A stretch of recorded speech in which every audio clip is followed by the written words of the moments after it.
नमस्कार दोस्तों, स्वागत है आपका हमारे चैनल रात की हवा पर। आज हम आपको एक ऐसी कहानी सुनाने वाले हैं जो हैदराबाद के ऐतिहासिक गोलकुंडा किले से जुड़ी हुई है। ये किला जितना पुराना है उतनी ही रहस्यमयी और डरावनी कहानियां इससे जुड़ी हुई हैं। कहते हैं यहाँ रात को खौफनाक आवाजें सुनाई देती हैं जो किसी अनजाने डर का संकेत देती हैं। तो चलिए रात के सन्नाटों में इस खौफनाक सफर की शुरुआत करते हैं। गोलकुंडा का किला हैदराबाद का एक पुराना और प्रसिद्ध ऐतिहासिक स्थल जो दूर से देखने में भले ही शांत और खूबसूरत लगता हो, पर रात होते ही इसकी दीवारों से अनजान और डरावनी आवाजें सुनाई देने लगती हैं। गोलकुंडा में कई सालों से लोग ऐसी घटनाओं का अनुभव कर चुके हैं, लेकिन सबसे खौफनाक किस्सा वह है जो साल 2002 में घटा था। इस कहानी के मुख्य किरदार हैं एक युवा लड़का जिसका नाम था अमित और उसके 3 दोस्त साहिल, आदित्य और नेहा हैदराबाद के एक कॉलेज में पढ़ते थे और उन्होंने सुन रखा था कि गोलकुंडा किला रात में बहुत डरावना होता है। वह लोग साहसी थे और उन्होंने तय किया कि वह भी एक रात गोलकुंडा के किले की सैर करेंगे। वे सब मानते थे कि भूत प्रेत जैसी बातें सिर्फ किस्से और कहानियों तक सीमित हैं। रात के करीब 11 बजे का समय था। किला बंद हो चुका था, पर यह चारों एक खास दरवाजे से अंदर घुसने में कामयाब हो गए। किले का माहौल बहुत अजीब था। हवा में एक अजीब सी ठंडक थी और जैसे जैसे वे अंदर बढ़ते गए, उनके दिलों की धड़कनें तेज होती गईं। चारों ने किले के अंदर घूमना शुरू किया। चारों ओर सिर्फ सन्नाटा और अंधेरा था। अचानक उन्होंने सुना कि जैसे कोई उनके कानों में फुसफुसा रहा हो। वो आवाज किसी महिला की लग रही थी जो अस्पष्ट सी थी, पर ऐसा लग रहा था जैसे कोई दर्द से तड़प रही हो। अमित ने इशारा किया कि शायद ये कोई भ्रम है, लेकिन फिर वह आवाज तेज होती गई। नेहा डर गई और बोली, चलो यहां से चलते हैं, मुझे ये जगह सही नहीं लग रही। लेकिन बाकी सबने उसे शांत किया और आगे बढ़ते गए। जैसे ही वे मुख्य हॉल की ओर बढ़े, उन्होंने एक धुंधली सी परछाई देखी। वह किसी औरत की लग रही थी, सफेद कपड़े में, और उसका चेहरा उनके तरफ नहीं था।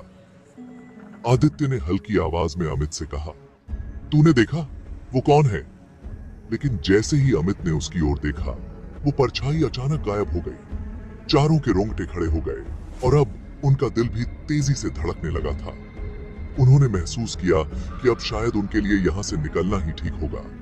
उन्होंने किले से बाहर निकलने की कोशिश की, लेकिन उन्हें एहसास हुआ कि वे उसी जगह बार बार लौट रहे हैं। ऐसा लग रहा था जैसे किसी अदृश्य शक्ति ने उन्हें फंसा रखा हो। तभी पीछे से फिर वही फुसफुसाहट सुनाई दी। इस बार यह साफ शब्द थे। आवाज में कहा गया, कहां जा रहे हो? वापस आओ। अब वे लोग पूरी तरह से घबरा गए थे। उन्होंने भागने की कोशिश की, लेकिन हर रास्ता जैसे उन्हें घेर रहा था। भागते भागते अमित अचानक फिसल गया और एक सीढ़ियों के किनारे गिर पड़ा। उसके माथे से खून बहने लगा और उसने देखा कि वही औरत उसके करीब आ रही है।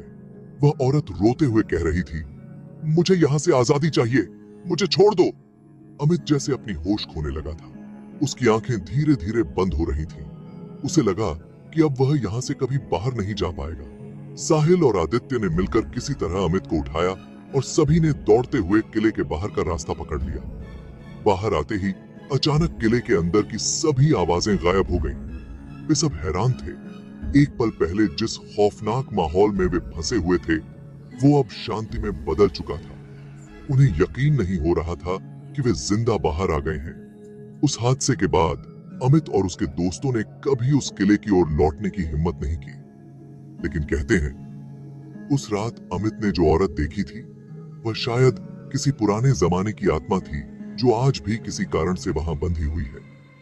हैदराबाद का गोलकुंडा किला अब न सिर्फ एक ऐतिहासिक स्थल है, बल्कि एक रहस्य है जिसे सुलझाने की हिम्मत कोई नहीं कर पाता।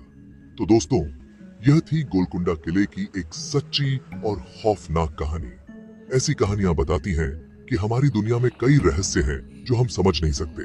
अगर आप भी ऐसे ही और कहानियों के शौकीन हैं, तो हमारी चैनल रात की हवा को सब्सक्राइब करें और हमें कमेंट में बताएं कि क्या आप कभी गोलकुंडा किले गए हैं और आपको वहां कैसा महसूस हुआ।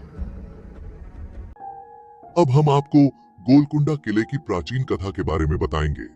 इस किले का निर्माण काकतीय वंश के राजा ने किया था और यह बाद में बहमनी सुल्तानों और कुतुबशाही वंश के अधीन रहा। इस किले की दीवारें और गुंबदें कई रहस्यमयी घटनाओं की गवाह रही हैं। कहते हैं कि यहाँ एक खजाना छिपा हुआ है जिसे ढूंढने की कोशिश में कई लोग अपनी जान गंवा चुके हैं। गोलकुंडा किला न सिर्फ अपनी भव्यता के लिए प्रसिद्ध है, बल्कि अपनी रहस्यमयी कहानियों के लिए भी जाना जाता है। यहाँ की गलियों में आज भी उन लोगों की आत्माएं भटकती हैं जिन्होंने यहाँ अपने जीवन का अंत किया था।